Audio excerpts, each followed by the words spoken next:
જૂનાગઢમાં ફરી એક વખત કરોડોની હેરાફેરી થઈ હોવાની ઘટના સામે આવી છે। જૂનાગઢમાં રહેતા નાગરિકો સાથે એક સાયબર ફ્રોડ આચરતી ગેંગ ઝડપાઈ છે। તો આ ગેંગ અલગ અલગ મોડસ ઓપરેન્ડીથી નાગરિકોને અલગ અલગ બહાના બતાવી તેમના બેંક એકાઉન્ટોનો ખોટો ઉપયોગ કરતી હતી। આ ગેંગે જુદા જુદા બેંક એકાઉન્ટ મારફતે કરોડોની હેરાફેરી કરવામાં આવી રહી હતી। તો કેવી રીતે આ ગેંગ પોલીસના સકંજામાં આવી, આવો જોઈએ આ ખાસ રિપોર્ટમાં। સાયબર ફ્રોડનું એપીસેન્ટર બન્યું જૂનાગઢ। સાયબર ફ્રોડ આચરતી આંતરરાજ્ય ગેંગનો પર્દાફાશ। 42 બેંક એકાઉન્ટથી 50 કરોડથી વધુની થઈ હેરાફેરી। જૂનાગઢમાં છેલ્લા ઘણા સમયથી સાયબર ક્રાઇમ કરનારા અપરાધીઓ પર ચાંપતી નજર રાખવામાં આવી રહી હતી। બેંક એકાઉન્ટની વિગતો મેળવી સાયબર ક્રાઇમના ગુનાની અંજામ આપતા 8 શખ્સોને ઝડપી પાડવામાં આવ્યા, જેમાં એક મહિલા પણ સામેલ છે। જૂનાગઢ રેન્જ આઈજી નિલેશ ઝાંઝડિયા જણાવ્યા મુજબ પોલીસ દ્વારા સતત વોચ રાખી અલગ અલગ મોડસ ઓપરેન્ડીથી નાગરિકોના બેંક એકાઉન્ટથી વિગતો મેળવી કોઈ ક્રાઇમ થઈ રહ્યો હતો તેના અનુમાનના આધારે તપાસ શરૂ કરતા સમગ્ર ફ્રોડનો પર્દાફાશ થયો। આ ગેંગ દ્વારા જૂનાગઢના 200 જેટલા બેંક ખાતા ધારકોનો સંપર્ક કરવામાં આવ્યો। તેમના બેંક ખાતામાં દેશભરમાં થતી સાયબર ફ્રોડની રકમ જમા કરાવવામાં આવતી હતી, જેમાંથી 82 ખાતાની વિગતો મેળવવામાં પોલીસને સફળતા મળી। આ 82 ખાતામાંથી 42 ખાતામાં 50 કરોડથી વધુની રકમ સાયબર ફ્રોડ દ્વારા જમા થયાનું ખુલ્યું। આ ગેંગમાં અભિષેક ઉર્ફે અભી શાંતિલાલ માથુકિયા અને સચિન ઉર્ફે ભોલો ગોવિંદ વોરા મુખ્ય એજન્ટ છે, બાકીના લોકલ એજન્ટ છે। લોકોની જાણ બહાર સાયબર ફ્રોડના નાણાં જમા કરાવી તે ઉપાડી લેવામાં આવતા હતા। આ નાણાં રાજ્ય અને રાજ્ય બહાર હવાલા તેમજ આંગડિયા મારફત મોકલવામાં આવતા હોવાનું સામે આવ્યું। આ ગેંગમાં અન્ય રાજ્યના શખ્સો પણ સંડોવાયેલા હોવાની શંકા છે। हाल पुलिस द्वारा दिशा में तपास करवामा आवी रही है। कम से कम 200 जितने अकाउंट इन लोगों ने यहाँ पे यूज किया है जूनागढ़ और आसपास के डिस्ट्रिक्ट का।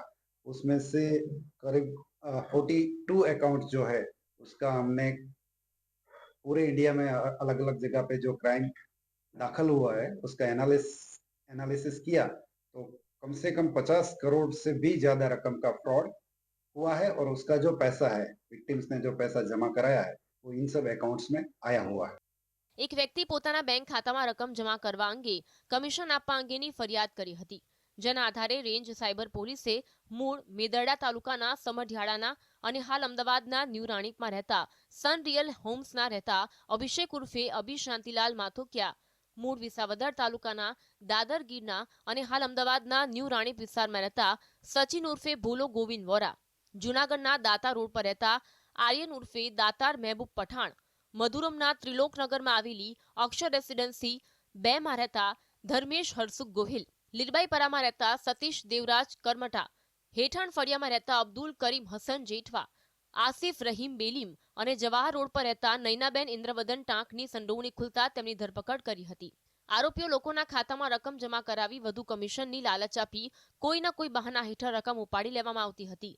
સાયબર ફ્રોડની રકમની હેરાફેરી માટે બેંક એકાઉન્ટનો ઉપયોગ થતો હોય, લોકો વધુ જાગૃત થાય તે જરૂરી છે। પોલીસ દ્વારા હજુ બાકીના એકાઉન્ટની વિગતો તપાસવામાં આવી રહી છે। હાલ મહિલા સહિત 8 એજન્ટની ગેંગની વધુ પૂછપરછ માટે રિમાન્ડની માંગ સાથે કોર્ટમાં રજૂ કરવામાં આવ્યા હતા। આ લોકો જે છે એમાં મૂળ જે મુખ્ય એજન્ટ છે અભિષેક અને સચિન, એ આ નીચેવાળા જેટલા લોકો છે એમનો કોન્ટેક્ટ કરતા કે ભાઈ તમારા એકાઉન્ટ તમારા આ રીતે એકાઉન્ટ લઈ આવવાના છે અને તમને એમાં એના પર કમિશન આપવામાં આવશે। એટલે આ જે નીચેવાળા એજન્ટ્સ જે હતા એ તમામનો કોન્ટેક્ટ કરે ને ગમે તે વાત કરે કે તમને અમારા લોન આવવાનું છે કાં તો કોઈ બીજા પૈસા આવવાના છે તમે અમને આપી દેજો, એટલે મિત્રતા કેળવીને એમનો ઉપયોગ કરતા હતા। આમાં આખા અકાઉન્ટની કીટ આપવામાં નથી આવી, એક નવી એમો જોવા મળી છે કે એમાં પૈસા નાખીને ઉપાડી લેવામાં આવતા હતા। પોલીસે ચેતવણી આપી છે કે જે લોકોએ આ ગેંગને સાયબર ફ્રોડના નાણાં હેરાફેરી કરવા બેંક ખાતા આપ્યા છે તેવા લોકો પોલીસને જાણ કરે। જો આ અંગેની જાણ કરવામાં નહીં આવે અને તપાસ દરમિયાન સામે આવશે તો પોલીસ દ્વારા ખાતેધારક સામે પણ કાયદેસરની કાર્યવાહી કરવામાં આવશે। હિરેન ધકાણ, GSTV